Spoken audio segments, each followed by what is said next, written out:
Nesse momento eu chamo o pastor Elisvan, que vai trazer a palavra. Já eu peço a Deus que o use, que Deus fale pelo nosso servo, o pastor Elisvan. Amém. Nós temos amiguinhos de missões hoje? Temos? Tragam as crianças aqui, por favor.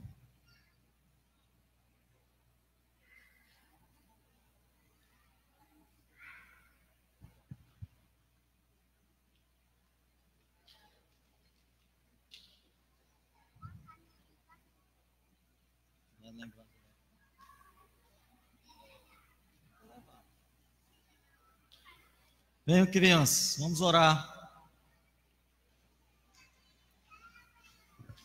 Boa noite.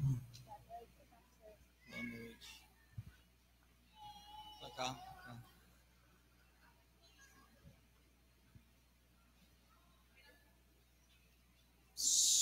Olha para o pastor aqui, ó.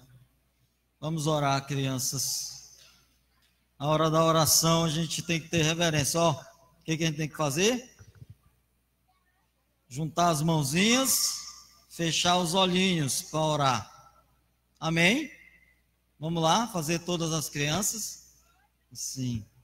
Querido Deus e eterno Pai, te agradecemos por essa noite, pelo privilégio de estarmos cultuando ao Senhor, de estarmos apresentando a nossa oferta de sacrifício, de adoração ao Senhor. Nesse momento, quero te entregar, Pai, estas crianças em teu altar. Pai, cuida de cada uma delas, não deixa que nenhuma delas venha se desviar pelo caminho, mas que cresçam te obedecendo, aprendendo, e assim, Pai, sendo também instrumentalizadas para a tua obra.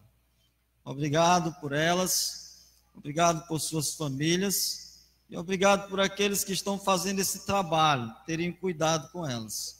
Abençoa de maneira abundante a vida delas. Nós oramos em nome de Jesus. Amém e amém. Deus abençoe. Vamos lá, pegou a Bíblia? Pronto. Amém. Boa noite, pessoal. A graça e a paz a todos mais uma vez. Amém. Vamos abrir a palavra de Deus nesse momento no livro de Juízes. Juízes, capítulo 6. Abram comigo aí, a partir do versículo 1. Juízes, capítulo 6, a partir do verso 1, nós vamos estar lendo até o verso 13 da palavra de Deus, tá? Juízes,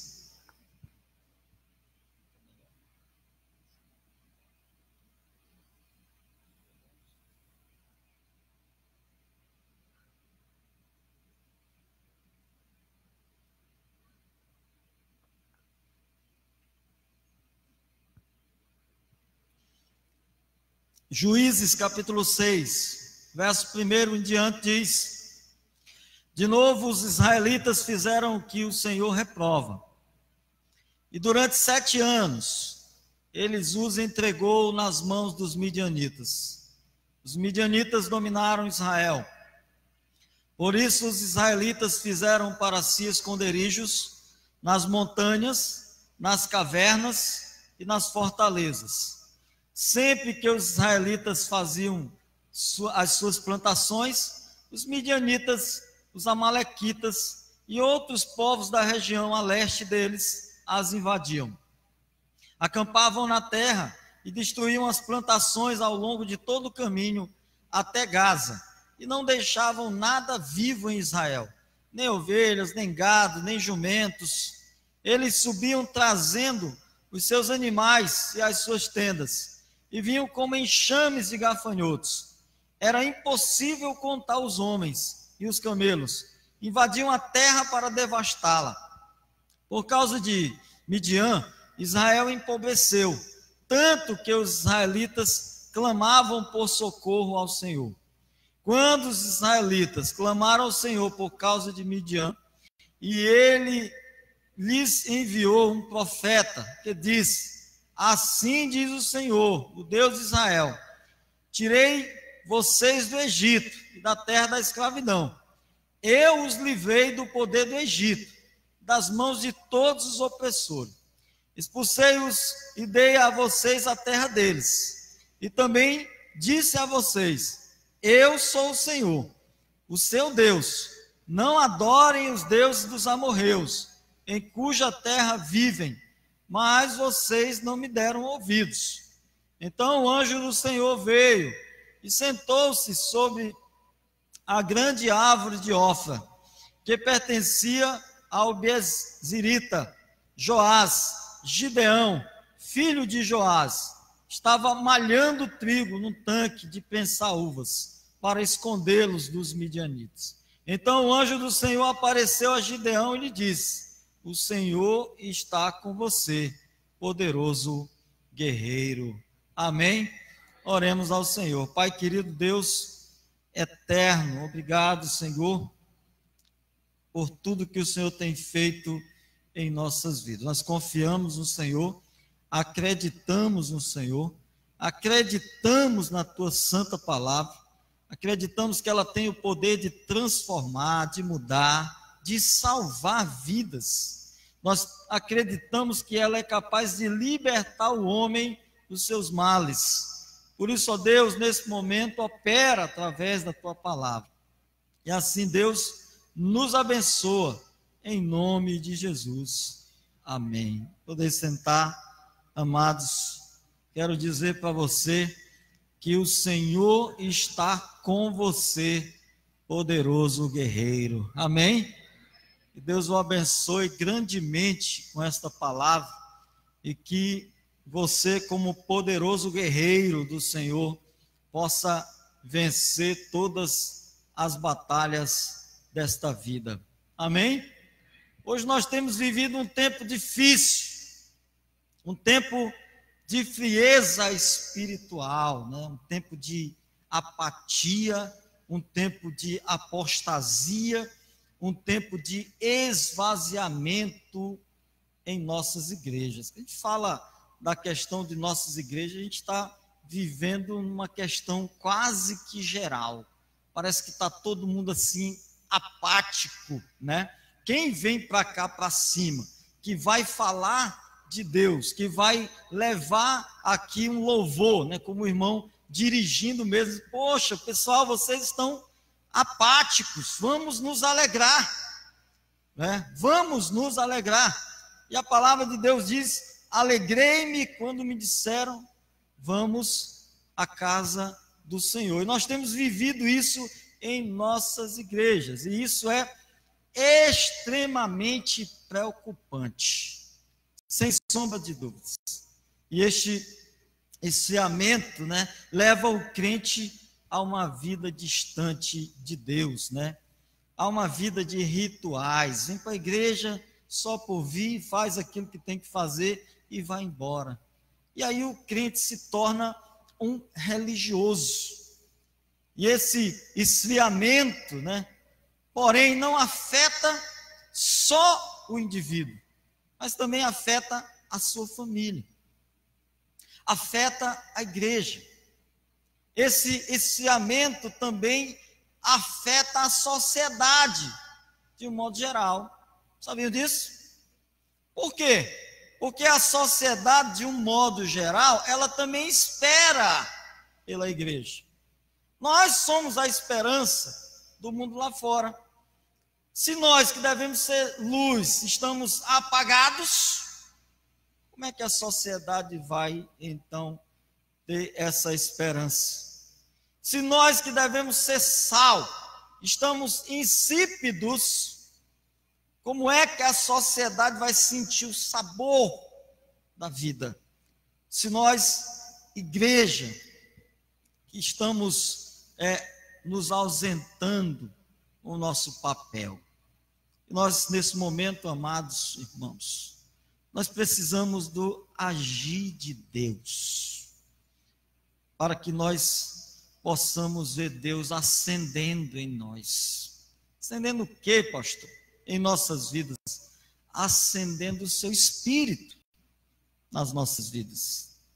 Ele precisa fazer com que os nossos corações sejam avivados, para que a gente possa alcançar não só uma vida tranquila, feliz, como servos de Deus, como também poder alcançar a sociedade. Qual é o nosso papel como igreja? Pregar. Pregar o quê? Pregar o quê? Se o evangelho que dissemos que vamos pregar não está fazendo efeito, nem nós dirá na sociedade que está na escuridão. Deus precisa trabalhar em nossas vidas. Deus, vendo mais uma vez o povo clamar, chamar, pedir misericórdia, e o povo estava em pecado ali, né? Na época dos juízes, Deus levantou homens para julgar o povo. E o povo era julgado conforme, claro, aquilo tudo que ia acontecendo, e Deus ia levantando juízes. Até que uma hora o povo disse: não, nós não queremos mais juízo, nós queremos um rei.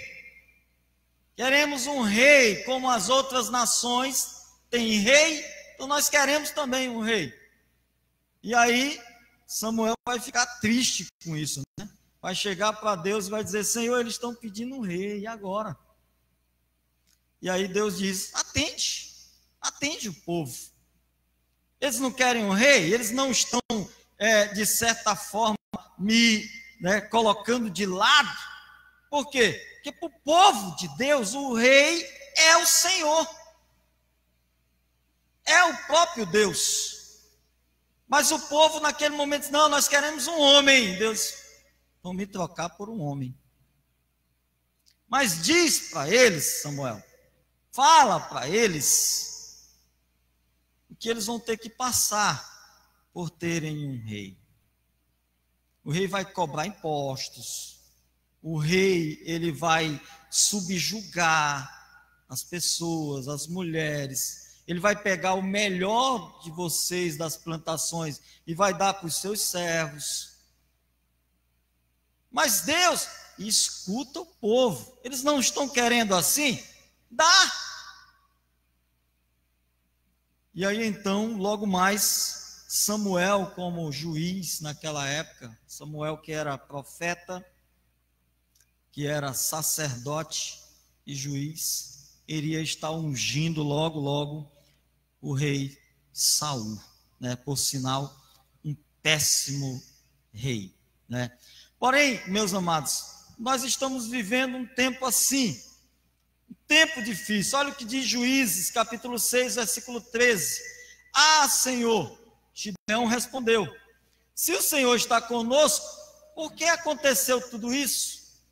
Onde estão todas as suas maravilhas que o Senhor, ou melhor, que os nossos pais nos contam quando dizem: não foi o Senhor que nos tirou do Egito? Né? Então Gideão, ele nesse momento, ele discute com Deus: Senhor, por que tudo isso está acontecendo? Por que nós estamos passando por isso? Por que tanta frieza espiritual? Por que tanta apatia espiritual? Por que tanto desânimo? E aqui a gente vai ver algumas lições. Juízes 21, 25 diz: naquela época não havia rei em Israel. Cada um fazia o que lhe parecia certo. É o exemplo de como as nações estão vivendo. Cada um por si. Cada um faz o que quer. Na hora que quer, e acabou-se. Nós estamos precisando, sem sombra de dúvidas, do agir de Deus em nossas vidas.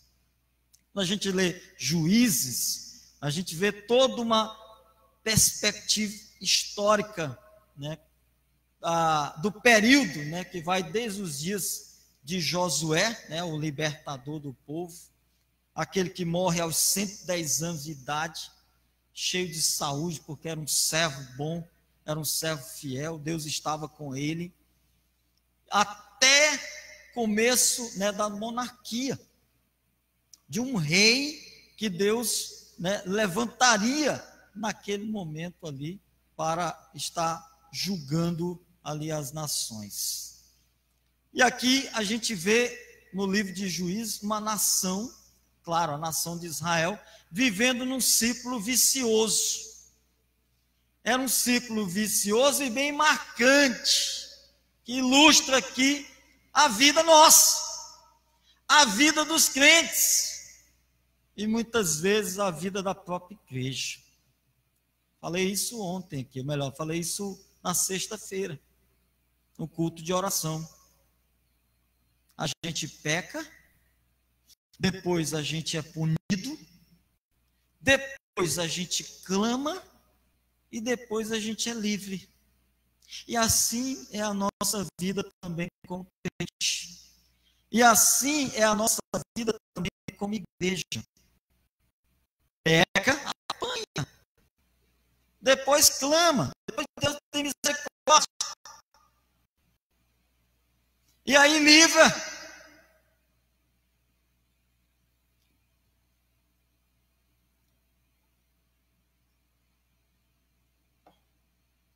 Onde está você nessa história?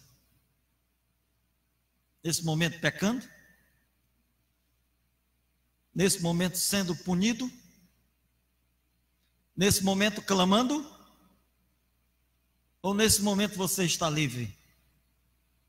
Você está em paz? Amados, na sua opinião, qual dessas fases está a sua igreja? Você acha que Deus deve trabalhar em nossas vidas? Você acha que nós estamos precisando de Deus nessa hora? Para avivar a igreja? Para alegrar a igreja? Para transformar a igreja?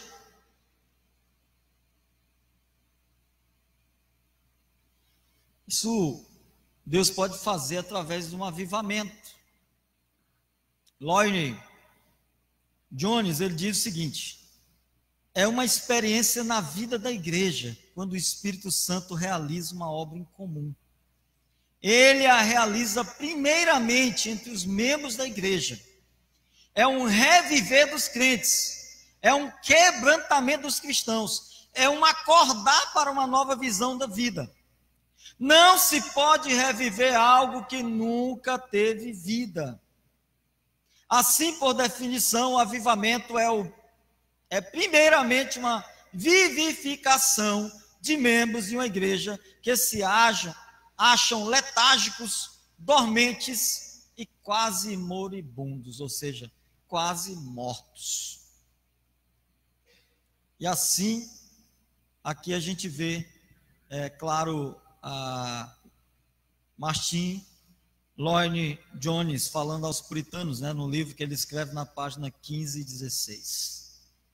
Deus precisa agir primeiro em nós, trabalhar as nossas vidas.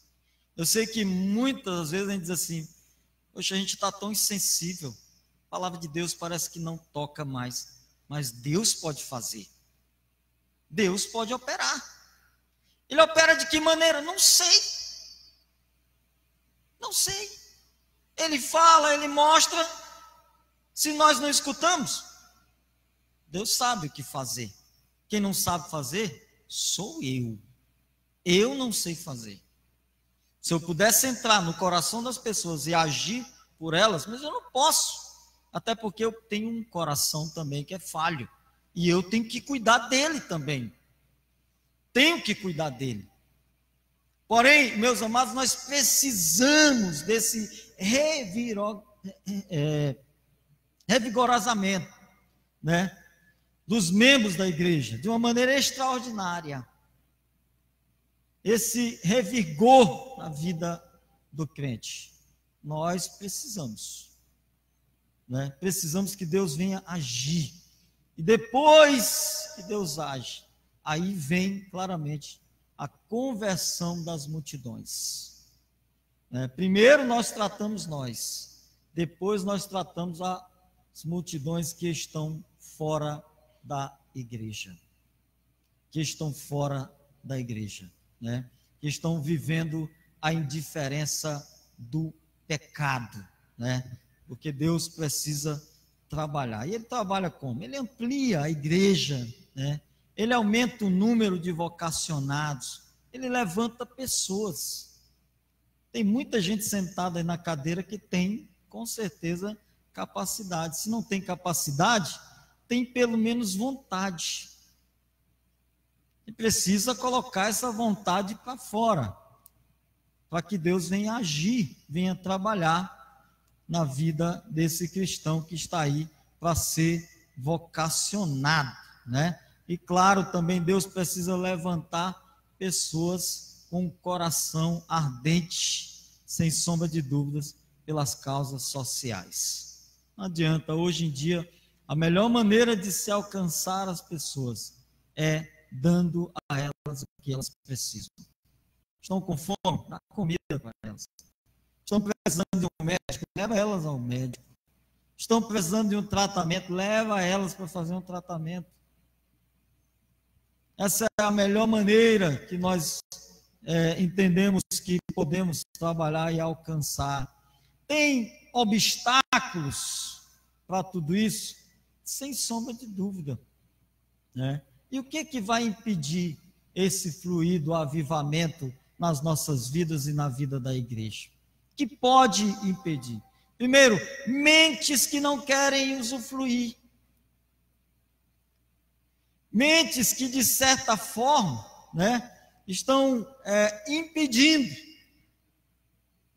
de Deus agir. Por quê? Porque estão esquecidas e terminam abrindo mão dos princípios eternos, A palavra de Deus diz lá em Juízes 5, do 31 e também do 6-1, diz assim: a terra ficou em paz 40 anos. Quem é que não quer ter paz, gente? Eu almejo o céu para ver se a gente tem paz.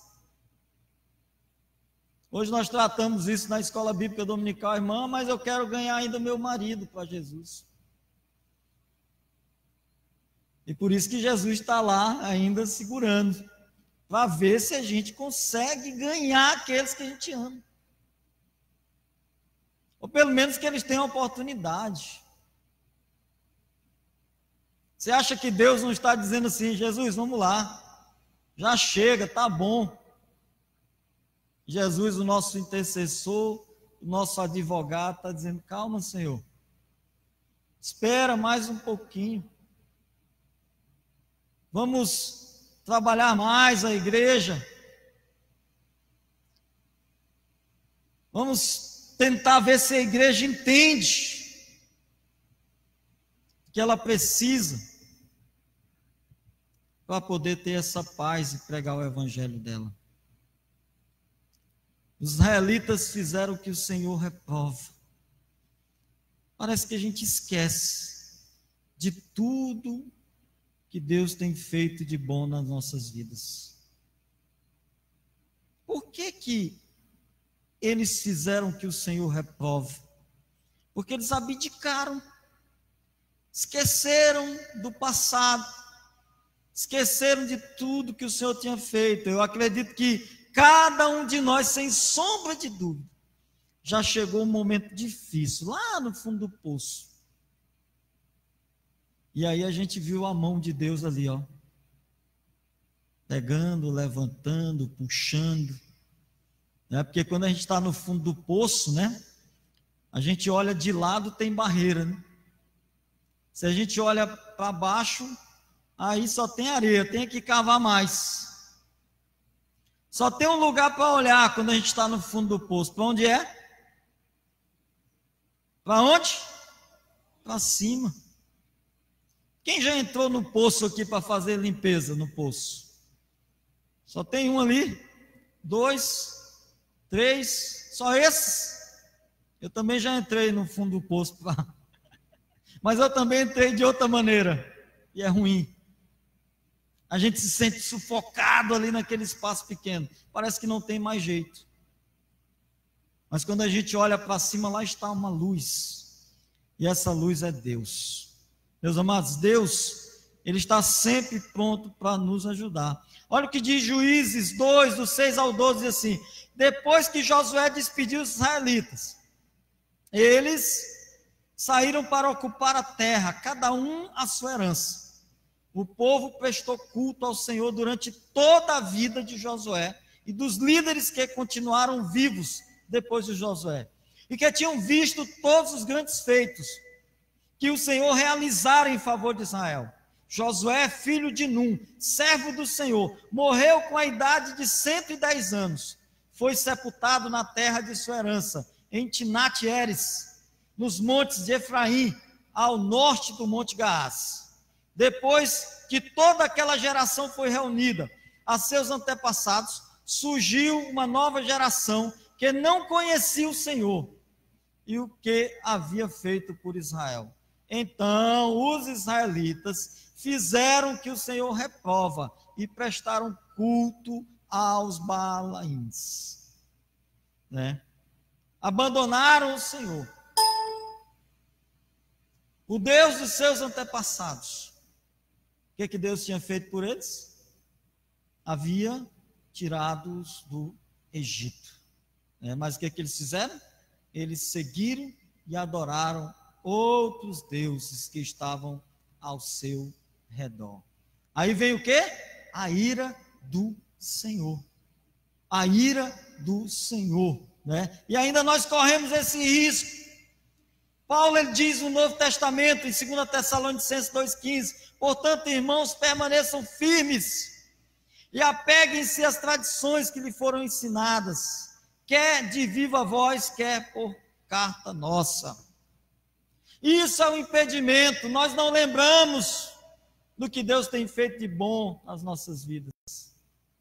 Outra coisa que nos impede também do agir de Deus na igreja, dentro da nossa vida, dentro da nossa família, são os nossos corações endurecidos.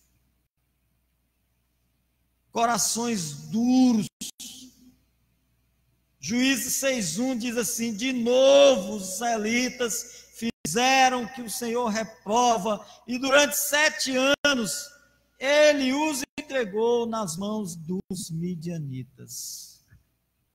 Ou seja, as providências de Deus parece que não são suficientes a nós, né? Deus está nos dando tudo, nos ajudando, nos abençoando, e a gente está complicando. E a gente não faz o que tem que ser feito. A gente não cumpre o papel que a gente tem que cumprir, como igreja. Não cumpre. A gente quer mudanças. A gente quer que sejam tomadas decisões. Mas o que é que nós temos feito de bom? Para que a igreja, quando eu falo a igreja, eu incluo o mundo inteiro, que temos feito, porque alguém vai dizer: ah, mas uma andorinha só não faz verão. Ah, uma abelha só. Pessoal, faça a sua parte. Faça a sua parte. Quando Deus foi até Gideão, chamou Gideão, não, Senhor, eu sou fraco. Eu sou de uma família mais pobre aqui da região, de todo o clero. Sou de uma família ralézinha. Eu também sou um dos mais fracos. E o Senhor te chama ele de quê? Poderoso guerreiro. Talvez você não saiba, mas para o Senhor, você é um poderoso guerreiro. Amém? Você recebe isso na sua vida? Você é um poderoso guerreiro. Nós precisamos da graça, nós precisamos da palavra, nós precisamos do Espírito de Deus agindo em nossas vidas. Nós precisamos de arrependimento constante. Constante. Nós precisamos da palavra, da fé. Nós precisamos da dependência do Espírito em nossas vidas. Agir como Ele quer que a gente haja.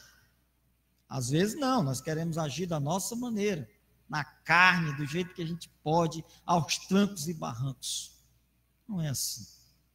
Não adianta, não é dessa maneira, porque a Bíblia vai dizer claramente, né? Não é por força e nem por violência, mas sim pelo Espírito de Deus, né? Pelo Espírito de Deus. Salmo 119, versículo 11 diz o quê? Guardei a tua palavra no meu coração, para não pecar contra ti. Em 1 João, capítulo 2, versículo 14, diz assim: filhinhos, eu lhes escrevi, porque vocês conhecem o Pai. Pais, eu lhes escrevi, porque vocês conhecem aquele que é desde o princípio. Jovens, eu lhes escrevi, porque vocês são fortes, e em vocês a palavra de Deus permanece, e vocês venceram o maligno. Amém? A palavra de Deus também diz em Gálatas 3:5, aquele que lhe dá o seu Espírito e opera milagres entre vocês, realiza essas coisas pela prática da lei, ou pela fé com a qual receberam a palavra, né? Sabe o que nos impede também, meus amados? É estar amarrado. Amarrado. Pés, mãos, tudo amarrado. A gente não se liberta para fazer a obra. Sabe aquela história que eu contei aqui? Que uma professora minha levou um lençol branco para a sala de aula. Ela leva um lençol branco, chama todos os alunos ali, e aí pergunta para os alunos, né? O que é que vocês estão vendo aqui? E aí os alunos começaram a procurar, né? Encontraram um pontinho ali, uma marquinha, ali naquele lençol branco. E todo mundo chegou à conclusão: o que a gente enxerga bem aqui é um ponto, professora. Aqui tem um ponto escuro no meio do lençol. Nós esquecemos que a vida não é feita só de defeitos, não. Tem qualidades.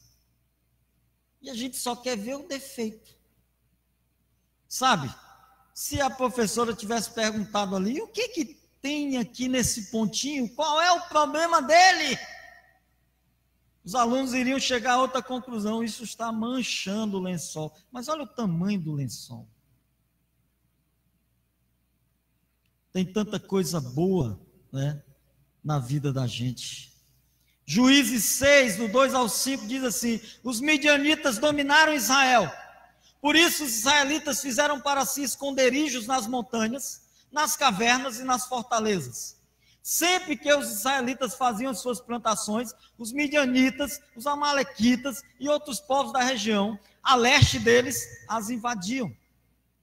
Acampavam na terra e destruíam as plantações ao longo de todo o caminho, até Gaza, e não deixavam nada vivo em Israel, nem ovelhas, nem gado, nem jumentos. Eles subiam trazendo seus animais e as suas tendas, e vinham como enxames de gafanhotos.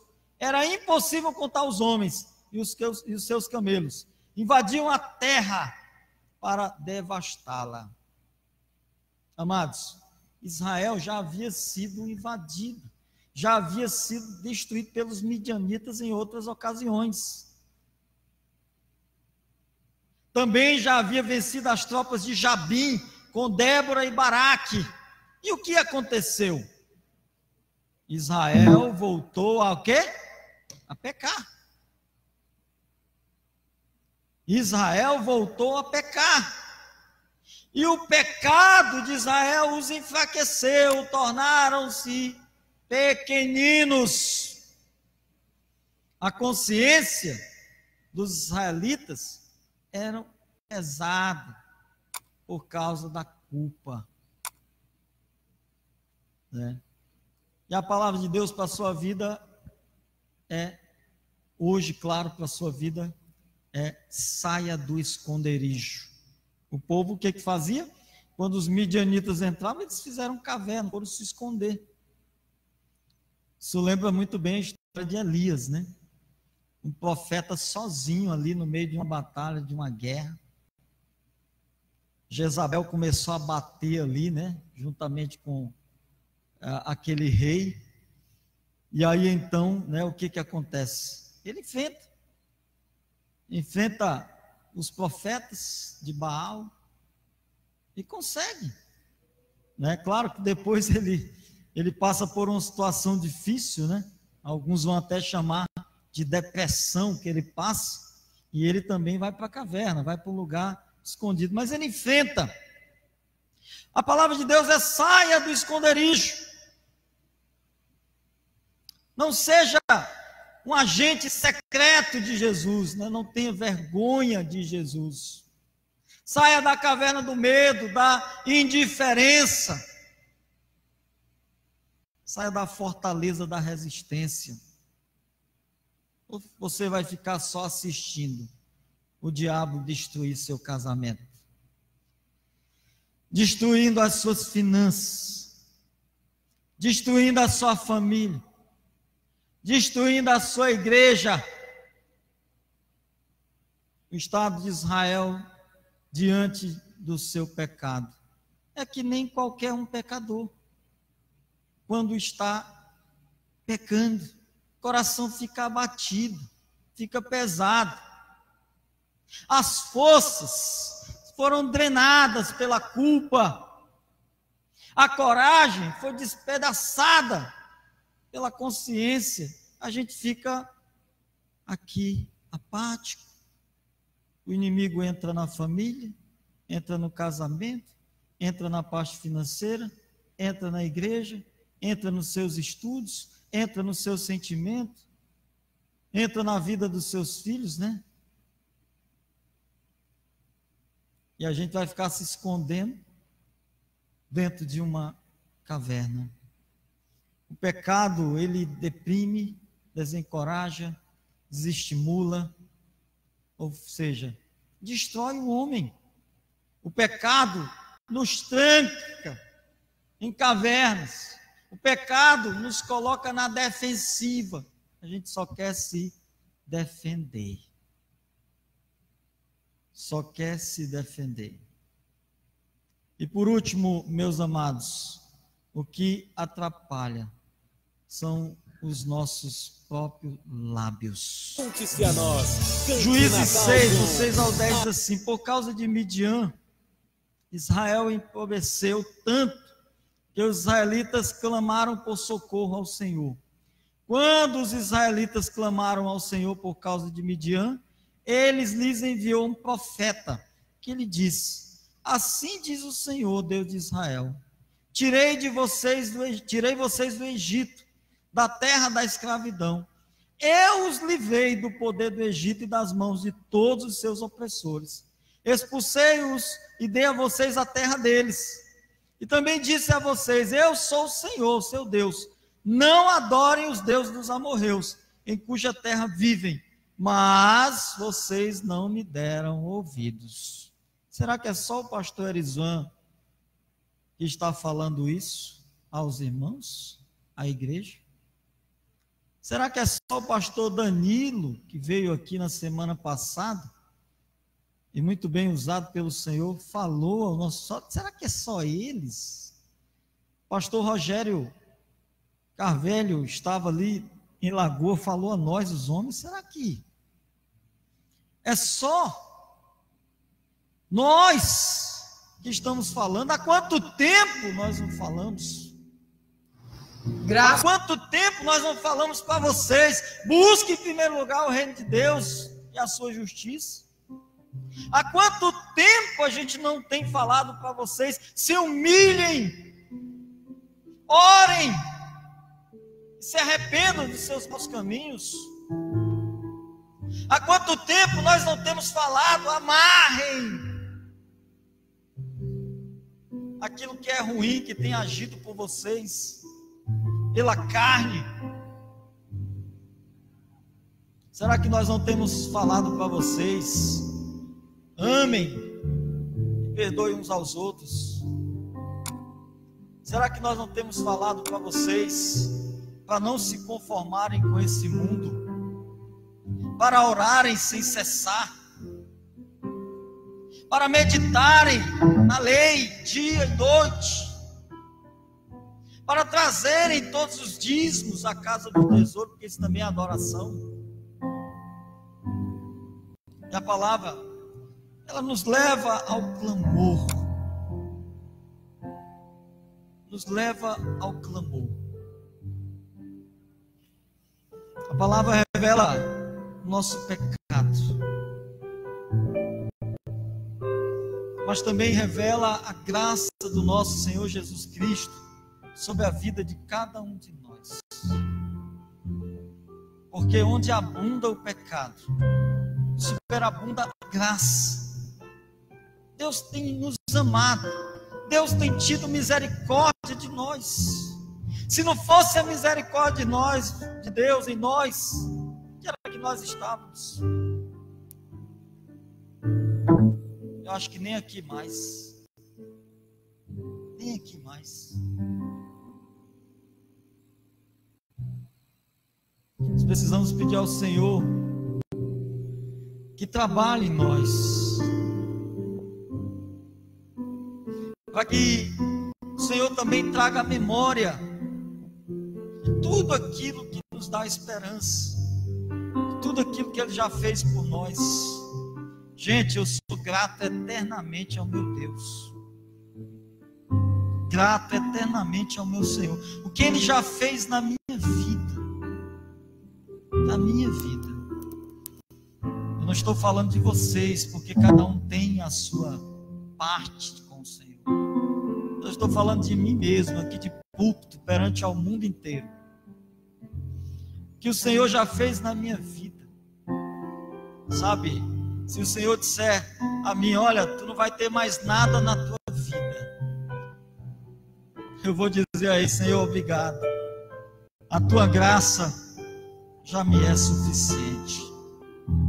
Já me é suficiente.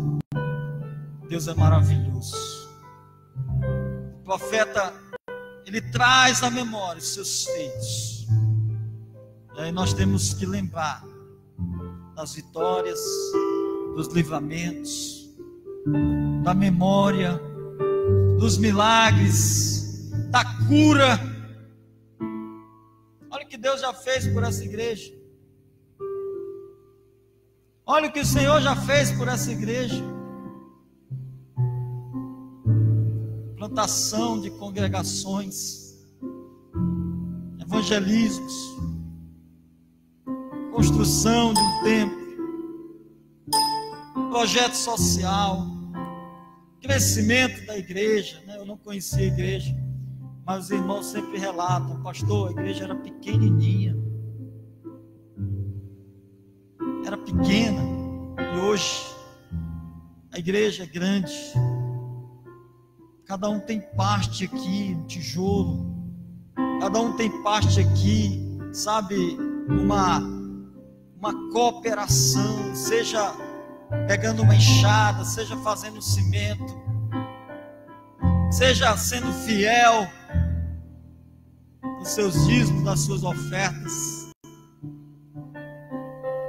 Aqui já se levantou seminaristas, mais de 10 pastores.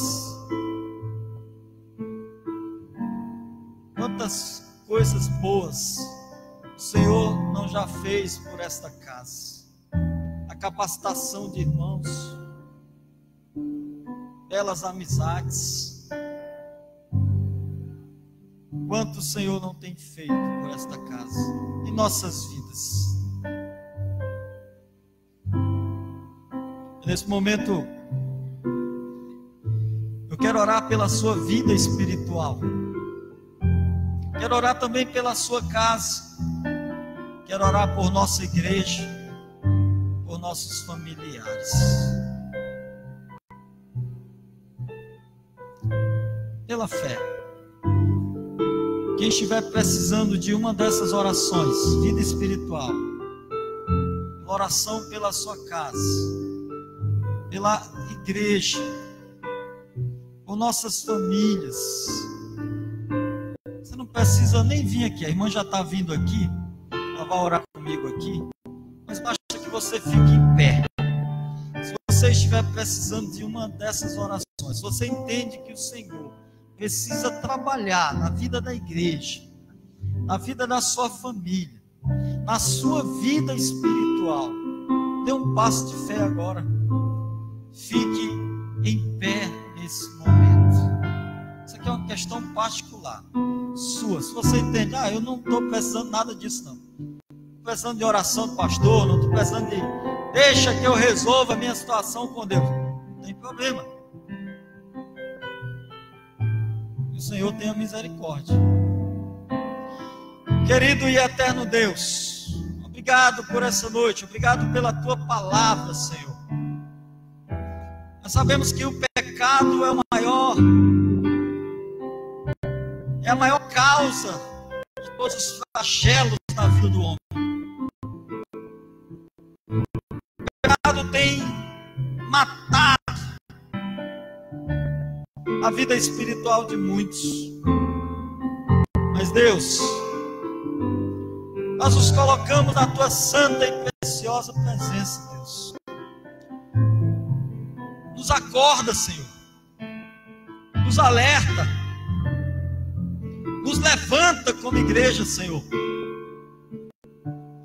Pai, retira essa frieza, esta apatia, esse esfriamento na vida da tua igreja, Senhor.